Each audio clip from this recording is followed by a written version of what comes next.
Bueno, hoy vamos a ver un tema que creo que es el más difícil, que es la parte, digamos que es la característica positiva de la consecuencia jurídica. Acuérdense que siempre estamos dentro de la teoría esta normativista donde estudiamos la norma indirecta, ¿verdad? ¿Se acuerdan? Ustedes tienen la norma indirecta que está compuesta de su tipo legal, de su consecuencia jurídica y cada una tiene su característica positiva y su característica negativa. Dentro de la característica positiva tenemos los conectados. ¿Se acuerdan? Donde está el punto de conexión, donde se plantea por ahí el problema este más complejo del derecho internacional privado, que es cuando la norma indirecta nos reenvía hacia otro ordenamiento jurídico. Así que lo que vamos a ver hoy es cuando la cosa se complica. ¿En qué sentido? Es fácil cuando la norma indirecta me dice que en tal situación, supongamos, se va a aplicar. Héctor, te pido por favor que pongas en silencio creo que es el tuyo, tu micrófono, y cualquier cosa para participar lo activas. Ahí está, muchísimas gracias. ¿Se me escucha mejor ahí? Bien.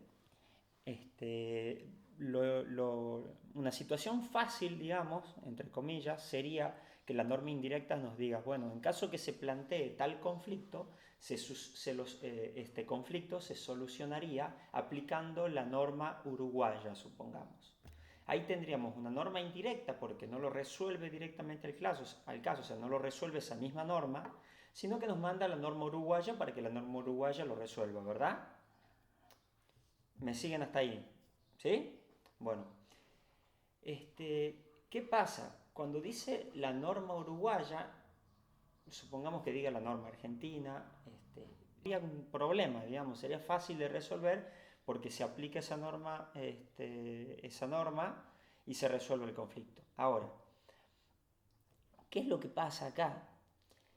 El problema se da cuando el ordenamiento jurídico que se indica aplicable no es tan certero.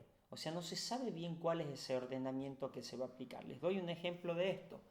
Sería el caso que yo diga, en caso de que se plantee tal conflicto, se va a solucionar con la ley, supongamos, de la nacionalidad del actor o del demandado. Entonces nosotros, en principio, si fuese una sola y simple, diríamos, bueno, si es nacional argentino, va a ser el Código Civil y Comercial de la Nación; si es nacional uruguayo, su equivalente en Uruguay. Pero supongamos que la nacionalidad de esta persona es de Estados Unidos.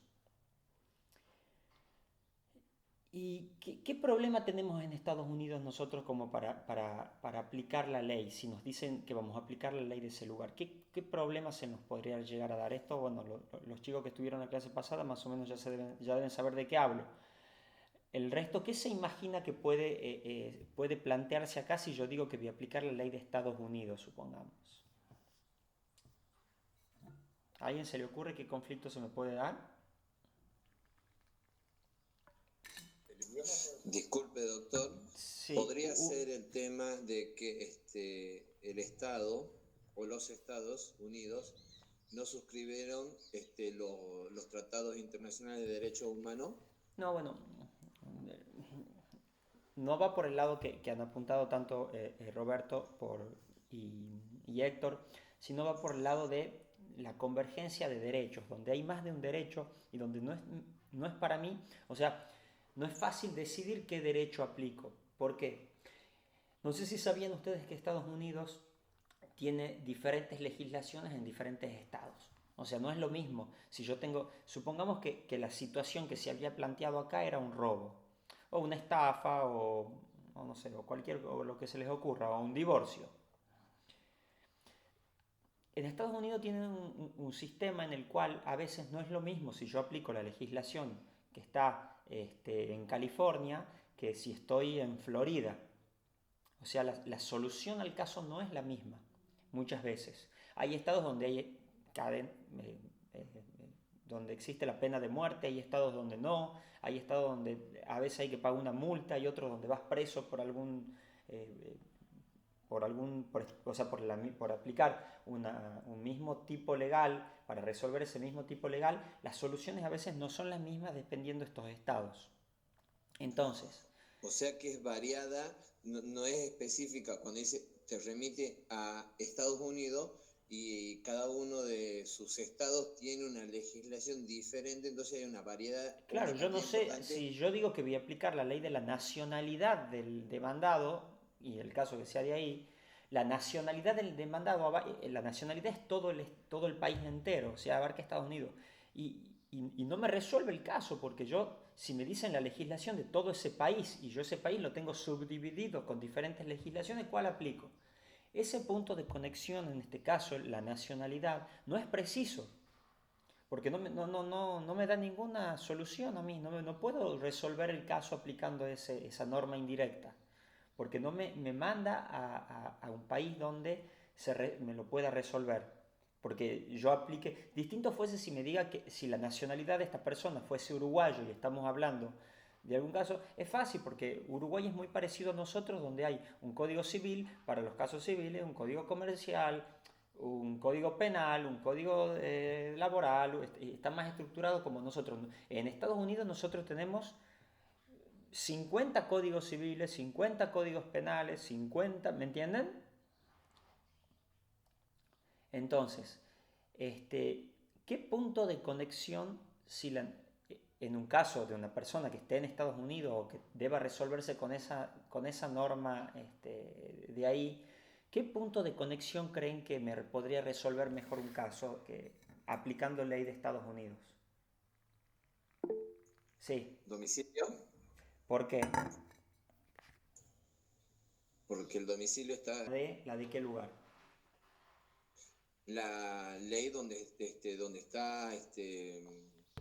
está ubicado el domicilio, o sea, el lugar. Exacto, es un punto preciso en el mapa, lo puedo... ¡Cling! Es un punto más preciso, o sea, como usted Exactamente. hablaba anteriormente en clase anterior, el lugar nos ubica Exactamente. en Si el un tipo lugar, está domiciliado en Miami, ¿qué ley voy a aplicar? la ley de Miami. La ley de Florida, exactamente. ¿Entienden? Entonces, en ese caso, el domicilio es mucho más preciso que la nacionalidad para determinar el derecho aplicable. Ahora vamos a ver distintos problemas. Yo les he dado un ejemplo que es el más fácil y que es el primero, de hecho, donde les voy a pedir primero que lo anoten y después lo vamos a ir desarrollando. El problema principal acá que hay que resolver es la determinación del ordenamiento jurídico aplicable en caso de muchos derechos. Anoten así. Determinación del ordenamiento jurídico aplicable en caso de muchos derechos.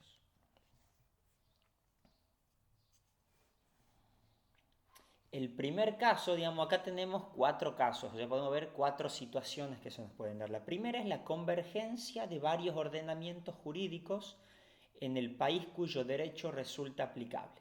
Esto copienlo textual y después lo vemos. Les voy a dictar más o menos como para que tengan todo y después me puedan prestar atención.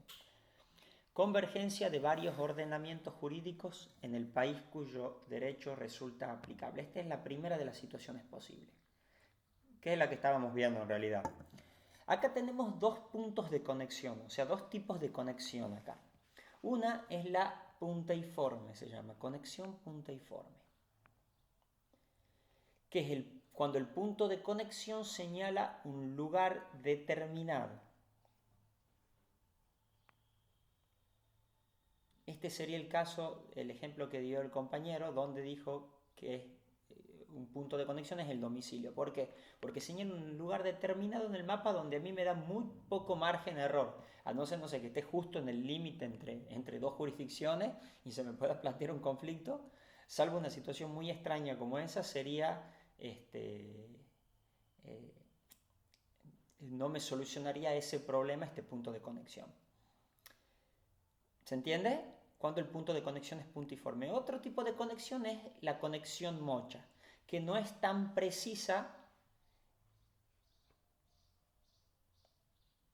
Pues, disculpe, ¿puede repetir, doctor? Una conexión mocha se le dice. Ah, ¿mocha?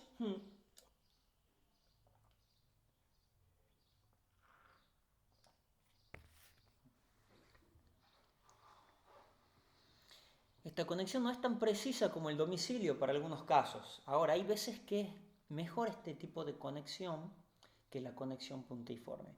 Lo que yo quiero que se imaginen acá cuando hablamos, digamos, de la convergencia de varios ordenamientos jurídicos en el país cuyo derecho resulta aplicable, ustedes lo que se tienen que imaginar es un mapa. O sea, tal cual, porque esto es un caso, digamos, geográfico. O sea, que estamos hablando de un país donde si yo tengo una chincheta que apunta a un puntito específico dentro de una provincia, dentro de un municipio, es punteiforme y es clarita en ese sentido. Es la ley que está vigente en ese lugar geográfico. ¿Se entiende? ¿Me siguen? Bueno, ahora, cuando la conexión es mocha, abarca un país, en el mapa abarca un lugar que es mucho más grande, ¿verdad? Ya es algo que podríamos colorear, por decirlo de alguna forma, ¿o no? Mientras en uno me imagino una chincheta así clavada en un mapita, en la otra me imagino coloreando un espacio de territorio. Esa es la diferencia entre un tipo de conexión y la otra. Ahora, ojo que hay veces donde a mí me conviene una conexión del segundo tipo, donde yo tengo que colorear un mapa y no poner un puntito. ¿Por qué? Sería, por ejemplo, un caso de capacidad de las personas. ¿Por qué? ¿Por qué es esto así? Porque imagínense si yo para determinar la capacidad tengo que aplicar la ley dependiendo del lugar donde esa persona tiene el domicilio. Si esa persona se está mudando de domicilio en todo un mismo, en Estados Unidos, supongamos para que sea más gráfico, y se va mudando de estado a estado y todos los estados tienen una capacidad diferente, esta persona va a ser capaz, en otro va a ser incapaz, en otro capaz, en otro incapaz. ¿Se entiende? Entonces, si yo utilizo un punto de conexión mocha como la nacionalidad, bueno, él es de Estados Unidos y si tiene capacidad la tiene, a donde sea que esté. No importa que se cambie de domicilio, la va a seguir teniendo esa capacidad. ¿Se entiende? Entonces, fíjense cómo en este caso, a diferencia de otro donde tenía que resolver, no sé, un conflicto preciso en algo, en este tipo de conflictos, como una cuestión de capacidad, me es mucho más fácil resolverlo y me trae mucho menos problemas si es una conexión mocha. ¿Queda claro este primer conflicto, digamos, este primer problema? El de la convergencia de varios ordenamientos jurídicos en el país cuyo derecho resulta aplicable. ¿Se entiende? ¿Podemos pasar al que sigue? ¿Alguna duda? Ninguna. ¿Ah? Bueno. Si tienen duda, activen los micrófonos, no se olviden porque no los escucho. Si no, yo sigo. El segundo caso es el de la vigencia sucesiva de varios derechos en el país cuyo ordenamiento jurídico resulta aplicable. Vigencia sucesiva de varios derechos en el país en el país cuyo ordenamiento jurídico resulta aplicable.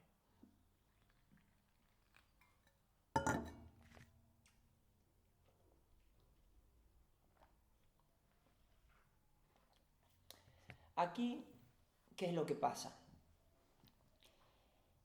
¿Se acuerda que en el primer conflicto que planteábamos había que imaginarse un mapa, ¿verdad? Donde ustedes tenían que poner una chincheta o colorear un espacio de territorio. Bueno, acá a diferencia de imaginarse un mapa, lo que hay que imaginarse es una línea de tiempo. O sea, acá no hay mapa, acá hay línea de tiempo. Esto está superpuesto con el mapa, es como que va por otra ruta. Pero también es una cuestión que hay que analizar cada vez que se ve un caso práctico o que a ustedes les toque resolver un conflicto cuando sean abogados. ¿Y cuál es el problema que se nos plantearía si tenemos una línea de tiempo? Y hablamos de varios derechos, es que en esa línea de tiempo en algún lugar esté cortada y haya un derecho antes y otro derecho diferente después. ¿Se entiende? ¿En dónde se les ocurre que ha pasado esto? Que no es muy lejano a nosotros. Y acá, que ha sido cuando El nuevo Código Civil y Comercial. Exactamente, Marcos. Bien. El nuevo Código Civil y Comercial lo que ha hecho es que hasta un punto en el tiempo nosotros teníamos un ordenamiento jurídico aplicable y después de ese punto en adelante nosotros teníamos un ordenamiento jurídico aplicable distinto, ¿verdad? Y en muchos casos totalmente distinto. Algunas cosas iguales, otras no, pero en definitiva es otro ordenamiento jurídico, que si nosotros resolvemos mal estaríamos aplicando una ley que no está vigente. ¿Se entiende? Bueno, ese problema, fíjense ustedes cómo va por otro camino diferente al resto, porque no tiene nada que ver con una cuestión geográfica, sino que tiene que ver con una cuestión temporal. Acá, para que ustedes visualicen esto, cómo se plantearía un problema acá, sería el caso simple de que, por ejemplo, yo celebre un contrato en el año 2013 que sea que el contrato se tenga que cumplir a través del tiempo y de repente yo tengo un conflicto este año, en el año 2021. Entonces uno dice, che, ¿con qué? Y al juez le toca resolver ahora, este caso yo lo llevo a la corte y al juez le toca resolver y decir, bueno, ¿qué aplica? ¿El derecho que estaba vigente en el momento que hemos celebrado el contrato o el que tiene ahora el juez? ¿Qué creen que pasa acá? ¿Con qué juez? Hagamos de cuenta que a ustedes se les plantea ahora un conflicto contractual con un servicio que estén pagando, ¿no? El servicio que se les ocurra. Ustedes están pagando internet y ustedes lo han hecho el contrato con el código viejo de Vélez. Y se les plantea ahora el conflicto, lo demandan y hay que resolverlo con el código. Con el código viejo, porque a la fecha de que se ha firmado el contrato. Para mí es el código, casualmente el anterior, porque ese es el menos gravoso para el consumidor. Bueno, estaríamos hablando ya, sí, suponiendo que sea una cuestión del consumidor, bueno, hay una ley de defensa del consumidor también, lo llevemos a otro, se los planteo desde otro lado, para que sea más fácil. Y en otra situación, porque lo han llevado para el lado del momento, se los planteo como el caso de un divorcio, de alguien que se ha Por ejemplo, casado. el caso del divorcio, sí, que eran antes causales, y ahora ya no. Exactamente. Imagínense que se han causado en un momento que había causales de divorcio o que se hayan casado en un momento donde el divorcio no estaba permitido. Acuérdense que acá antes de la ley de divorcio, no se podía, o sea, no existía el divorcio acá en nuestro país y después se sanciona la ley de divorcio y sí se puede. Ahora, ¿qué pasa con alguien que se casaba antes de que salga esta ley? ¿Después se puede divorciar o no se puede divorciar? Hoy, ¿se podría divorciar una persona que se ha casado sin ley de divorcio? Por supuesto. Se puede divorciar porque se aplica la ley actual. Y bueno, y si yo celebro, por eso les digo, imagínense, y si yo celebro un contrato con la ley de Vélez y hoy se plantea un conflicto, como el caso del divorcio, que hoy se plantea un conflicto y se quieran divorciar, lo resolvemos, decimos, con la ley de ahora. En un contrato lo solucionaré igual con la ley de ahora o con la ley de antes. Hace un rato me dijo Héctor y Marcos que con la ley de Vélez. ¿Qué les parece? Para mí que es el más beneficioso. Con la ley actual. Hagamos de cuenta que estamos hablando de algo que no tenga que ver con consumidor, que sea un contrato de compraventa de una prestación de un servicio en el que yo te vendo, no sé, productos químicos para tu campo y los dos somos particulares. Y lo hemos celebrado antes y yo te voy dando los productos y vos me lo pagas y qué sé yo. Y se plantea un conflicto. Yo no soy ni consumidor ni vos tampoco. Con la ley actual. Sí, con la ley actual. Bien, Ramón y Jessica los escuché. Ustedes, Héctor y Marcos, que pensaban que era la ley actual, ¿qué opinan? Si no hay una relación de consumo, ¿cómo será? Por lo menos yo personalmente. Está bien, no les pido. Primero y principal,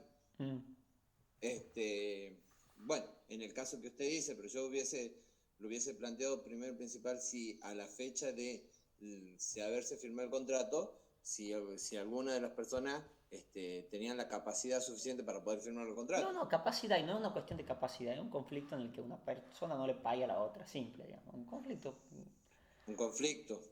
que se plantee por incumplimiento contractual. Una parte no le paga a la otra. Bueno, yo hablaría, a ver, ¿qué aplicarían? Sería la ley salomónica. La ley vigente. Para mí la salomónica. La ley vigente. ¿Cuál es la salomónica, Salomón? Ese es de la mitad. A ver qué es lo que era antes y qué es lo que es ahora. Esa es la salomónica. Está bien. El nombre de él lo dice, ¿no? Salomón Marcos Elías. Exacto. Por eso. Así es, yo soy así. Y bien puesto tu nombre, Marcos. ¿A ver esto? ¿Y vos, Héctor, qué opinas? No les pido que cambien de opinión, les pido que fundamenten nomás lo que me están diciendo, por eso. Ya después vamos a ver si está bien o está mal. Y el conflicto se ocasiona en la actualidad, entonces lo haría bajo la ley que está en vigencia. Bien, has cambiado de idea entonces, no has podido sostener tu... Lo que le decía, está bien, yo estaba pensando en el tema de capacidad. En algún caso, la cambio a la pregunta. ¿Alguien cree que podría un juez hoy aplicar la ley de Vélez?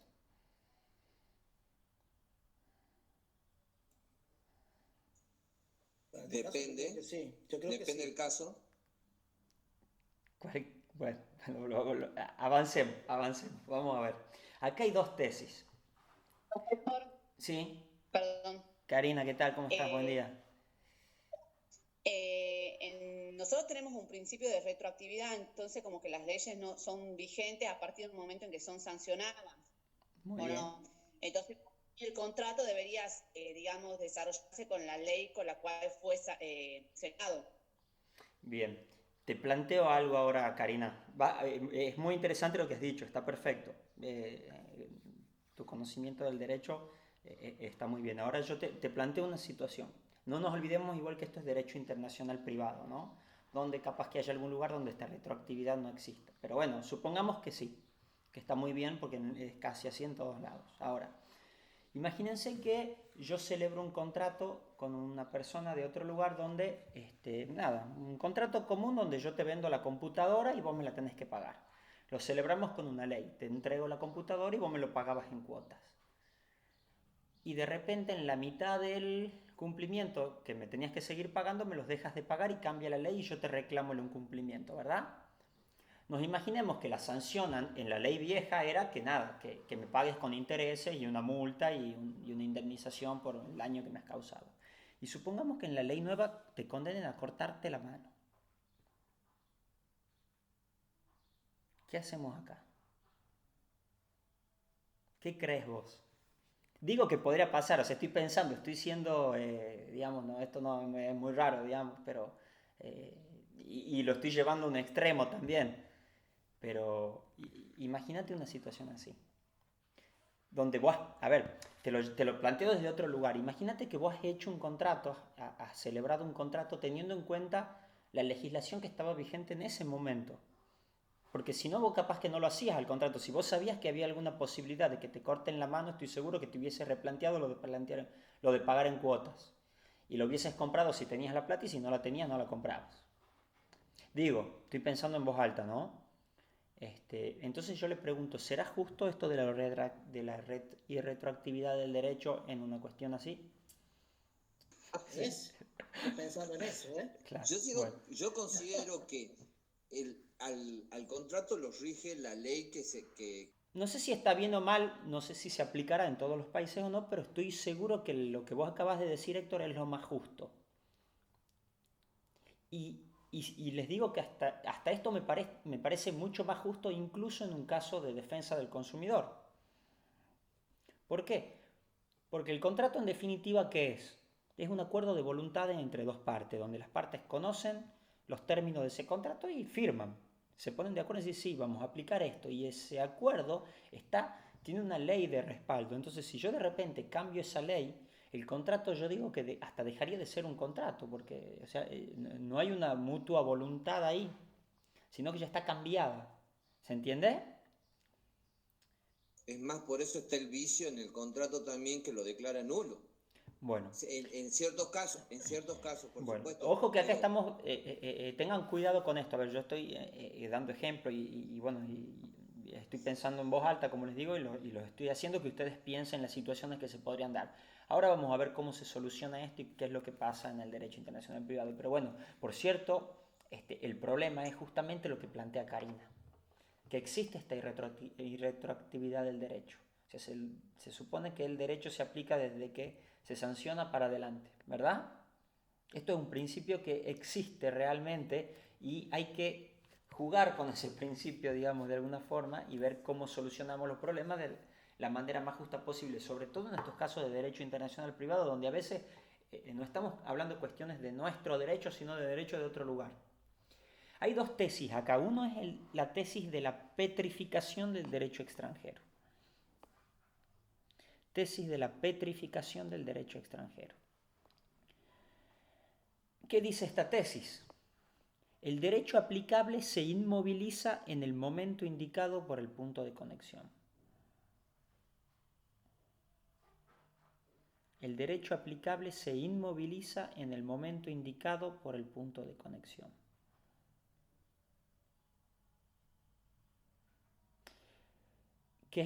Tiene un punto a favor y un punto en contra de esta tesis. Una es que esta tesis, o sea, es acertada cuando las partes han elegido el derecho, que es el caso de los contratos.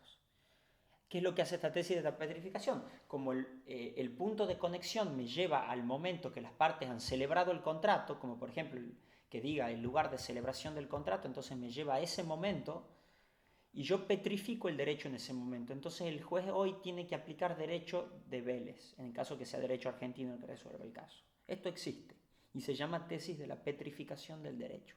Ahora, es acertada cuando las partes lo eligen al derecho, que ha sido un contrato, supongamos. Ahora, tiene una crítica, que es que termina aplicando justamente derecho que ya no está vigente. O sea, esta tesis puede generar que se aplique derecho que no está vigente. Imagínense que hay casos donde esto puede llegar a perjudicar gravemente. A ver, les cambio el ejemplo que he dado hace un rato. Imagínense que antes se le cortaba la mano a alguien porque no cumple un contrato y hoy ya con los derechos humanos y todo, ya cambia la legislación en ese país, o no sé, o antes te mandaban a ser esclavo por incumplir el contrato, tendrías que ser esclavo de la persona de tu acreedor. Imagínense si eso se aplicaría ahora. Entonces, el que yo tenga que petrificar el derecho a un momento anterior probablemente termine siendo que una persona que ya no existe, en una legislación que ya no existe la esclavitud, termine siendo esclavo o cortándole la mano. ¿Se entiende? Estoy siendo extremo con el ejemplo, pero supongamos no sé, que la ley vieja tenga una multa muy gravosa, digamos, una multa alta y otro tenga una multa más baja, porque, no sé, porque la experiencia terminó diciendo que la ley anterior perjudicaba mucho a las partes cuando se incumplía, entonces cambia y ya esa ley vieja, en definitiva la idea es que no se aplique más, pero sin embargo se sigue aplicando. Esa es la crítica que tiene esta tesis de la petrificación del derecho. Pero se entiende cómo funciona, ¿verdad? O sea, se lleva el punto de conexión al momento que lo indica ese punto. Que si es antes del que cambie la ley, es la de antes. Y si indica después de que se cambie la ley, la de después. Pero lo petrifica en el momento que indica el punto de conexión. O sea, nos imaginemos acá de vuelta la línea del tiempo y ponemos una chincheta o antes o después del cambio. Pero lo tenemos preciso, está apuntada hacia ese lugar, el punto de conexión, entonces claro. Si es antes, la ley de antes, y si es después, la ley de que está después. ¿Claro? Ahora, la segunda tesis es la tesis de la alterabilidad del derecho extranjero. Esta tesis dice que se aplica el derecho que rige al momento de resolverse, al momento que el juez agarra y tiene que resolver el conflicto. O sea que acá la chincheta está puesta siempre en el mismo lugar que al final del camino, en la actualidad.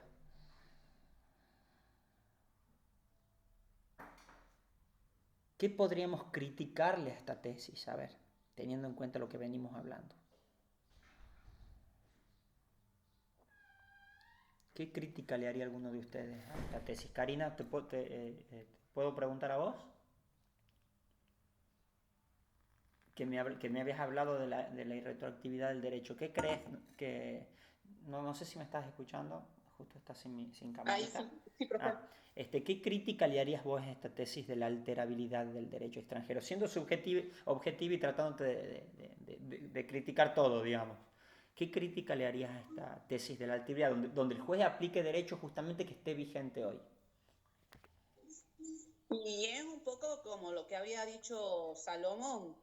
Puede ser que la ley posterior a la celebración del contrato sea más gravosa que la ley con la cual hemos celebrado el contrato, la cual conocíamos al momento de llevar adelante el contrato. Y también, obviamente, se violaría el principio que hablábamos de irretroactividad de las leyes. Claro, fíjate cómo en un caso contractual, tal cual como estás diciendo, este principio sería muy criticable. Ahora, imagínense en una cuestión de capacidad, donde, no sé si se acuerdan que antes la capacidad era a los 21, la mayoría se adquiría a los 21 y después a los 18, ¿verdad? Imagínense a alguien que haya quedado ahí justo en ese limbo, donde nosotros, si aplicamos esa teoría, tenemos que decir que era capaz o si no, tenemos que decir que esa persona es incapaz. Entonces le estaríamos quitando, por decirlo de alguna forma, 3 años de capacidad a una persona aplicando esta ley. Pero bueno, claro, le estaríamos quitando derechos que ya han sido adquiridos, digamos, por esta persona, en el caso con él de la capacidad. Exactamente. Entonces, ojo cuando resuelvan con una tesis u otra, pero tengan en cuenta que, a diferencia de cuando no estamos en un caso de derecho que no sea internacional, o sea, en un caso de derecho nacional generalmente, es más fácil establecer un principio y aplicarlo a todo. Ahora, en el derecho internacional privado, sobre todo teniendo en cuenta los distintos tipos de legislaciones y la combinación de esto con el orden público, ojo, porque imagínense que una ley de otro lugar cambie y te dé una sentencia de muerte.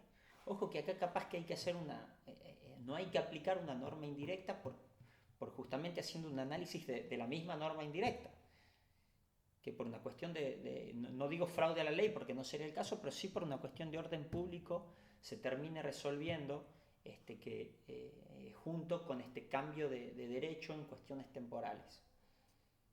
¿Se entiende? Pero bueno, lo importante es que ustedes visualicen que el primer problema se plantea geográficamente en un mapa y el segundo en una línea de tiempo. ¿Por qué les digo esto? Porque ahora vamos a ver el tercer caso. El tercer problema, que es la simultaneidad de convergencia y vigencia sucesiva de varios ordenamientos jurídicos en un territorio. Simultaneidad de convergencia y vigencia sucesiva de varios ordenamientos jurídicos en un territorio. ¿Qué le suena a esto?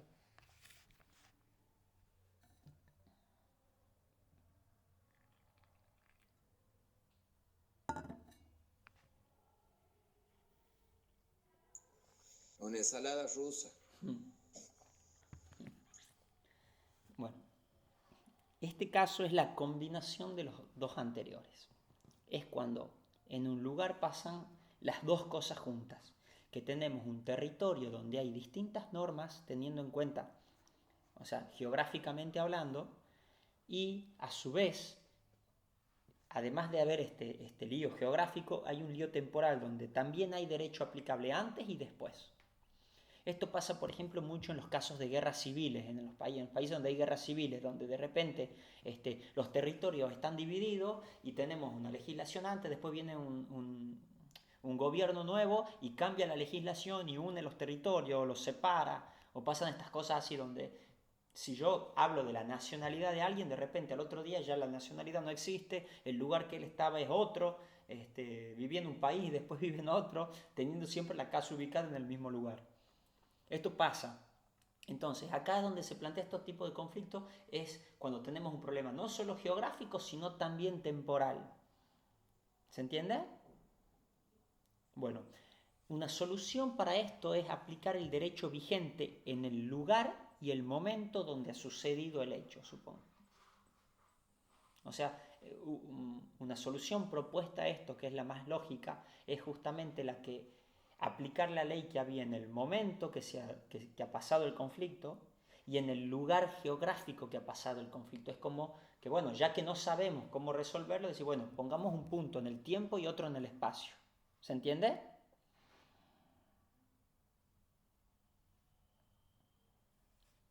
Bueno, así en principio se resolvería la simultaneidad de convergencia y vigencia sucesiva de varios ordenamientos jurídicos en un territorio. Ahora vamos al tercer caso. Y acá tenemos la situación de varios ordenamientos jurídicos que rigen de acuerdo a las características de la persona. Acá tenemos varios ordenamientos jurídicos que rigen de acuerdo a las características de las personas.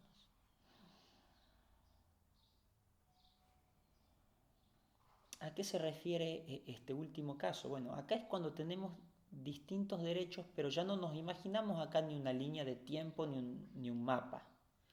No es geográfico o temporal aquí la cosa. Aquí la cosa tiene que ver con los caracteres de la persona. O sea, donde yo digo, supongamos, a los hombres se le aplica este código, hay un código civil para los hombres y hay un código civil para las mujeres. O hay un código civil para los blancos y un código civil para las otras razas. O hay un código civil para los católicos y hay un código civil para los musulmanes y hay un código civil para los judíos. Aunque no lo crean, esto existe en muchísimos lugares del mundo. O donde hay un código civil para nacionales y otro código civil distinto para extranjeros. La ley que se te aplica no es la misma si has nacido acá o si has nacido en el país vecino. ¿Se entiende? Acá, teniendo en cuenta las características de la persona, las que ustedes quieran, existe más de un ordenamiento jurídico. Entonces, si a mí me dicen que se va a aplicar la ley de la nacionalidad de tal persona, y bueno, a ver, hay que ver primero si es mujer o si es varón, o si es blanco o si es negro, o si es, no sé, lo que fuera. ¿Se entiende? Acá lo que importa en realidad no es una cuestión de tiempo ni una cuestión espacial, sino una cuestión personal, digamos. Se categoriza a la persona. Por ejemplo, en Egipto hasta 1950 se aplicaba la ley a las personas teniendo en cuenta la nacionalidad que eran. O sea, si vos estabas en Egipto y eras argentino, se te aplicaba la ley argentina. Si eras de España, la ley española. O sea, dependía de la ley que se te aplicaba dependía de tu nacionalidad. ¿Entendés? Entonces hay que ver la característica de la persona para ver qué ley aplico. Es como que el juez te tenía que llamar al juzgado para ver de qué color tenía la piel o pedirte el documento para ver de dónde era, o si eras varón o si eras mujer. Entonces cuando veía que eras argentino te aplicaba la ley argentina. Cuando veía que era... No es que ya el juez, como acá a cualquier persona que acá comete un delito, ¿qué ley se le aplica? Si alguien te atropella mañana en la calle, ¿con qué ley le aplica una ley distinta si el que te ha atropellado era un... Nacional.